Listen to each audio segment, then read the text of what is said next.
तो इस पर कब ट्वीट करिएगा लालू जी। लेकिन आदरणीय रघुवंश बाबू की तुलना किससे कर रहा है? और लालू जी तो जेल मैनुअल के धज्जी उड़ाने के माहिर हैं। जंगल राज, हम लोग आतंक राज बोलते हैं कि जहाँ विपक्ष का नेता 420 का आरोपी। रघुवंश बाबू ने आज इस्तीफा दे दिया, कितनी संभावनाएं हैं रघुवंश बाबू जेडीयू के साथ? माननीय रघुवंश प्रसाद सिंह जी ने हॉस्पिटल से, एम्स नई दिल्ली से अपना इस्तीफा भेजा।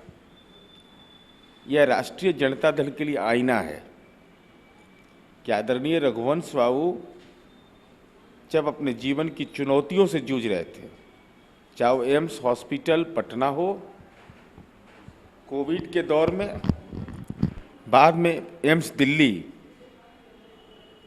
तो ये किस बात को दर्शाता है?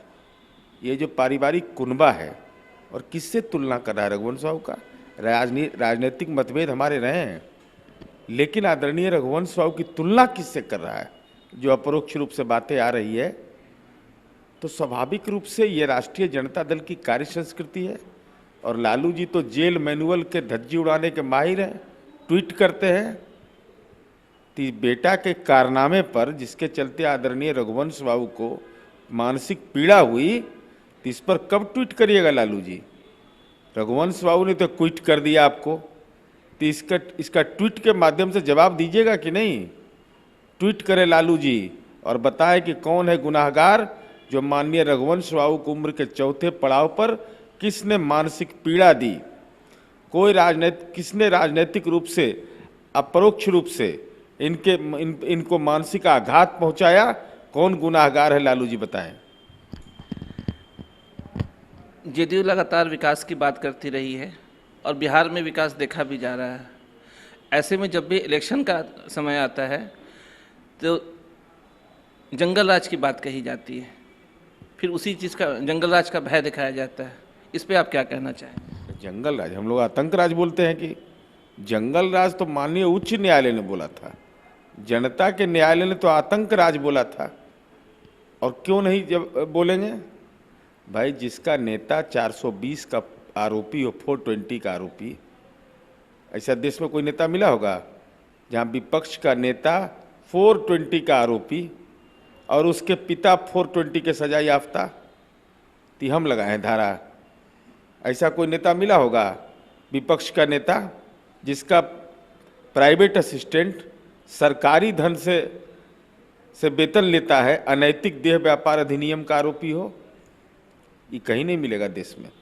तो स्वाभाविक है ना भाई, जो सामने विपक्षी पार्टी है जिसमें राजनीति के इतने दुर्गुण भरे हुए हैं, तो लालू जी को भी दिखाएंगे ना भाई। लालू जी के बेटा है ना, तो लालू जी के बेटा है, 420 के आरोपी हैं, अनैतिक देह व्यापार अधिनियम का पीए आपका प्राइवेट असिस्टेंट है, आपके जो कार्यकलाप हैं, तो स्वाभाविक रूप से इस बात की चर्चा होगी।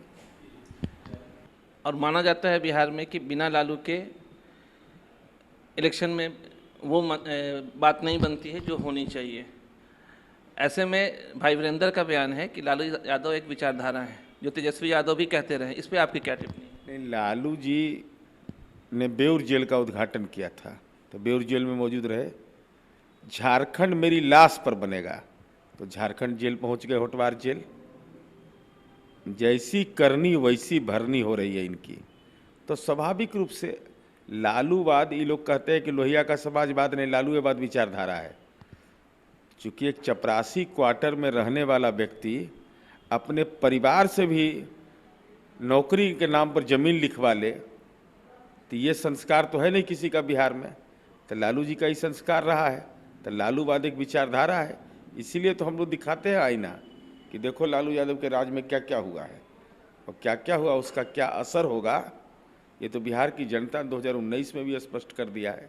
इसलिए लालूवाद उनके नज़रों में विचारधारा है, हमारे नज़रों में लालूवाद आतंक फैलाने वाला, परिवारवाद, लंपट, भ्रष्टाचारी, परिवारवाद, वंशवाद और कैदी राज का पक्षधर है। यही हमारा डिफिनेशन लालूवाद के बारे में। अगर नीतीश कुमार की बात करें, नीतीश कुमार महिला सशक्तिकरण की बात किया करते हैं, और बिहार में जो महिला सशक्तिकरण देखना, जब पंचायत चुनाव में देखने को मिला कि महिलाओं को एक आरक्षण दिया गया, नगर निकाय के इलेक्शन में देखा गया कि महिलाओं को आरक्षण दिया गया। इस बार विधानसभा में भी कुछ आरक्षण की बात है? आरक्षण देने का अधिकार पार्लियामेंट को होता है। हमारी पार्टी इसकी पक्षधर रही है। महिला रिजर्वेशन बिल वहाँ आएगा। केवल आरक्षण ही हम लोग दिए हैं महिला को। बेटी को साइकिल दी। आज इंसास है AK-47 की लेकर के लोगों की सुरक्षा कर रही है, जेल की सुरक्षा कर रही है। तो बिहार की बेटी तो साइकिल से यात्रा प्रारंभ की है और सामाजिक परिवर्तन का वो वाहक बनी है और प्रशासनिक महकमे में जो उसकी हिस्सेदारी बढ़ी है तो सामाजिक परिवर्तन का एक नया आयाम है यह। सर, हम कह रहे हैं कि JDU कुछ आरक्षण देगी कुछ सीटों पे। पार्टी के स्तर पर यह नीतिगत निर्णय टिकट देने का राष्ट्रीय नेतृत्व का होता है, लेकिन संगठन में हिस्सेदारी, सरकार के काम में हिस्सेदारी, ये तमाम जगहों पर महिलाओं के मामले में तो जनता दल ने रोल मॉडल बनने का काम किया है। बिहार में जातीय समीकरण हमेशा हावी रहा है। इस बार विधानसभा चुनाव में जातीय समीकरण क्या होगा? अरे, जाति एक सामाजिक सच्चाई है, लेकिन जातिवादी होना खराब होता है।